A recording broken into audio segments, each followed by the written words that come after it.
నన్ను చూసి తప్పించుకున్నాడని నాకనిపిస్తోంది. మేకని పోలిన మేకలున్నట్టు వాడిని పోలిన వాడు ఇంకెవరో అయి ఉండొచ్చు కదా.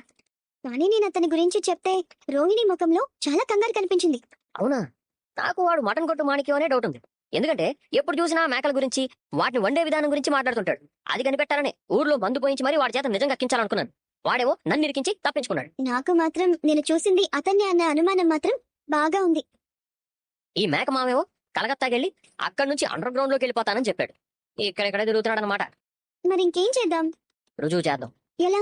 ఆ మనోజ్ గారు పార్కులో పడుకున్నట్టు వీడియో తీసి ఎలా చూపించానో, పార్లర్ అమ్మేసి అమ్మ పేరు తీసేసిందని ఎలా కనిపెట్టానో, అలాగే ఈ మేక మామ ఈ ఊర్లో ఉన్నాడన్న సంగతి కనిపెడతాను. ఏం చేస్తారు?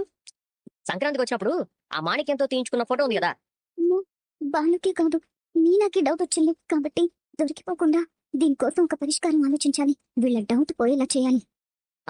అయ్యో పడినా, అయ్యో నా కర్మ. ఆంటీ తల కొట్టుకుంటున్నారేంటి? నువ్వు నోరు మూసుకో. అమ్మా, రాత్రి శృతి నిద్రపోతుంటే లేపి సెల్ ఫోన్ లో క్రికెట్ మ్యాచ్ చూపించాను, అందుకే నిద్రపోలేదు. సరిపోయింది. శృతి, తెలుగులో డబ్బింగ్ చెప్పేదానివి, ఏ మాటకి ఏ అర్థం ఉంటుందో ఆ మాత్రం తెలుసుకోలేవా?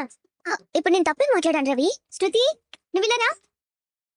ఎలా ఉన్నారు మావయ్య? ఇందాకే కదమ్మా పలకరించావు, ఇంతలోనే ఏమైంది నీకు? మిమ్మల్ని కాదు మావయ్య, మా మేనమావతో మాట్లాడుతున్నాను. ఏంటి, మలేషియా మాణిక్యం గారా? అవునత్తయ్య. మీరెలా ఉన్నారు మావయ్య? నేను బాగున్నానమ్మా. ఒంట్లో లివరు, హార్ట్, బోటి, బోన్స్, తలకాయ, కాళ్ళు అన్నీ బానే ఉన్నాయి.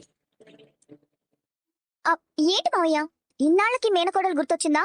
ఏం చేయనమ్మా, నేను అండర్ గ్రౌండ్ నుంచి అప్పర్ గ్రౌండ్కి వచ్చేసరికి ఇంతకాలం పట్టింది. నీకు తెలుసు కదమ్మా, నేను ఈ మధ్య బిజినెస్ లో బాగా బిజీగా ఉన్నాను. కొనడం, కోయడం, స్మాల్ పీసు, బిగ్ పీసు